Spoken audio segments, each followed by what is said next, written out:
Time के लिए bed rate पे जाएगा, ठीक है। तो उसके लिए अपन क्या करेंगे कि उसके लिए तैयारी करेंगे कि इसकी केयर अपन कैसे कर सकते हैं। जैसे कि अपने पास ये बुक ले लाए थे, टॉपिक आया था, इसके अकॉर्डिंग शॉर्ट एंड स्वीट के अंदर समझ लेते हैं। बाकी सब पढ़ के आए हो तो आवाज आ रही है नहीं आ रही? आप देखो पहले टॉपिक इंट्रोडक्शन के बारे में पता चल गया, इंट्रोडक्शन समझ में आएगा ना, शॉर्ट एंड स्वीट।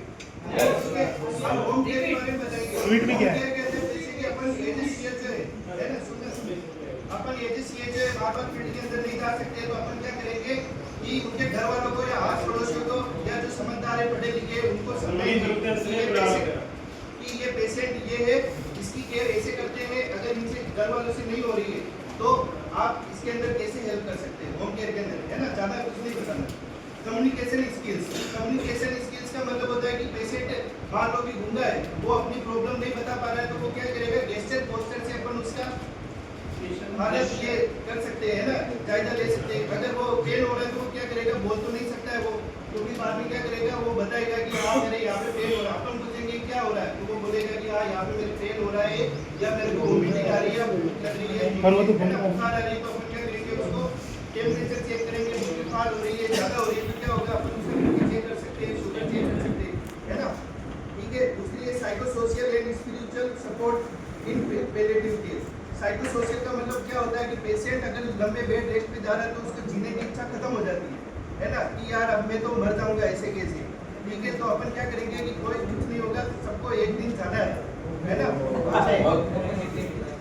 उसकी शाश्वत सत्य है ना, डेथ इज यूनिवर्सल है ना, ये तो अपन उसको समझाएंगे कि आपके जितने भी दिन है अच्छे से निकालो, अपने परिवार के साथ में रहो। अगर आपकी कोई इच्छा अधूरी रह गई है तो हम उसको पूरा करने की पूरी कोशिश करेंगे, है ना। समझ में आ गया। और स्पिरिचुअल का मतलब क्या होता है कि अपन उसको अध्यात्म की तरफ जोड़ेंगे। जैसे कि अपन उसको अच्छे ये अपने वेद होते हैं, कुछ भी होते हैं, धार्मिक चीजें किताबें ये पढ़ के सुनाएंगे, भजन सुनाएंगे, या अपन उसको मंदिर ले देंगे, है ना। समझ में आ गया स्पिरिचुअल का मतलब। आगे बढ़े। असेसमेंट ऑफ पेन का मतलब मैंने पहले बता दिया कि अगर पेशेंट बता रहा है तो ठीक है, नहीं बता रहा है तो क्या करेंगे, अपन उसके गेस्चर और पोस्चर से पता लगेगा, है ना। मैनेजमेंट ऑफ पेन के अंदर क्या करेंगे अपन कि सबसे पहले तो अपन उसको बोलेंगे कि हाँ पेन हो रहा है तो बस थोड़ी सी छाती रखो, थोड़ी देर आप सो जाओ, है ना, सो जाओ।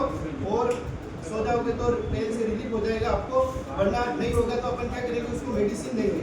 मेडिसिन देने से भी ठीक नहीं हुआ तो अपन क्या करेंगे, उसको डॉक्टर के पास ले देंगे। यानी कि 3 स्टेज के अंदर अपन पेन का मैनेजमेंट करते हैं, ठीक है। Care of bed ridden patient. अगर कोई पेशेंट बेड रिडन पेशेंट है, जैसे कि बहुत ज़्यादा ओल्ड एज हो गया या बहुत कैंसर से हो गया, है ना, बहुत टीबी का पेशेंट हो गया, तो अपन बेड रिडन पेशेंट की केयर कैसे करेंगे। जैसे कि अपन बोलते हैं ना, नॉर्मली पढ़ते हैं कि यार 3 घंटे या 15 मिनट के अंदर अपन उसकी पोजीशन चेंज कराएंगे, ठीक है। या वाटर वाला जो बेड होता है वो अपन करेंगे, है ना, उसके ऊपर लेंगे जिससे कि उसके बेड शॉर्ट नहीं हो। क्या बेड रिडन समझ में आ गया।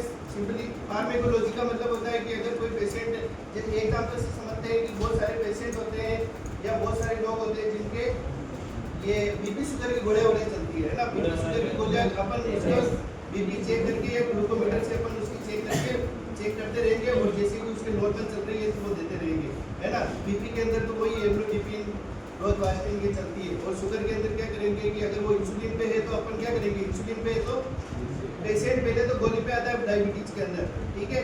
डायबिटीज अगर कंट्रोल नहीं हो रही तो फिर बाद में उसको इंसुलिन पे लेना पड़ता है। अब इंसुलिन के अंदर क्या करेंगे कि इसके अंदर 2 जनों को बताएंगे अपन। एक तो खुद पेशेंट बोलेंगे कि तेरे इंसुलिन का इंजेक्शन ऐसे लगता है और इस जगह पे लग सकता है, ठीक है। पेशेंट को बता दिया और उसके घर वालों को बताएंगे, है ना। समझ में आ गई। नर्सिंग इन पैलिएटिव केयर, नर्सिंग के अंदर यही है, पेशेंट के घर वालों को अपन अच्छे से समझाएंगे जो भी चीज़ है।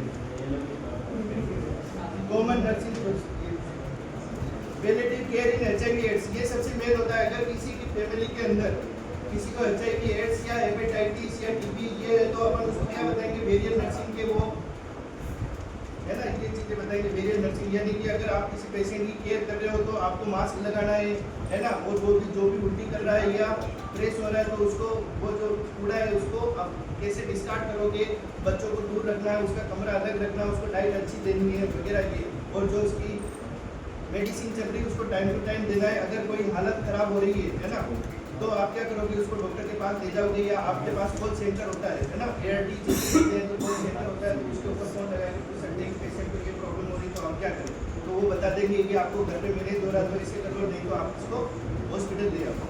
ठीक है। Care of dying patient, care of dying patient का मतलब है कि पेशेंट बहुत ज़्यादा अब बीमारी बहुत उस लेवल पे पहुंच गई जिससे कि वो वहाँ से ट्रीट नहीं हो सकता है, वहाँ से वो मृत्यु की ओर ही जाएगा, है ना, और यह बहुत ज़्यादा ओल्ड एज हो गया चुकी है। तो इसके अंदर भी अपन वही करेंगे कि उसके घर वालों को सबको मिलवाएंगे, घर वालों को बोल देंगे कि उसकी वही पूछेंगे कि आपकी कोई आखिरी इच्छा हो तो बता दो, या ऐसा कोई काम हो तो आपने कभी पूरा नहीं कर पाए आपकी ज़िंदगी में, तो क्या पता हम कर सकते हैं, है ना, जैसे दान देना, कुछ भी और पार्टी करना, ये हो गया है ना, मेरे बेटे की ये एग्जाम्पल ये service delivery framework and role of community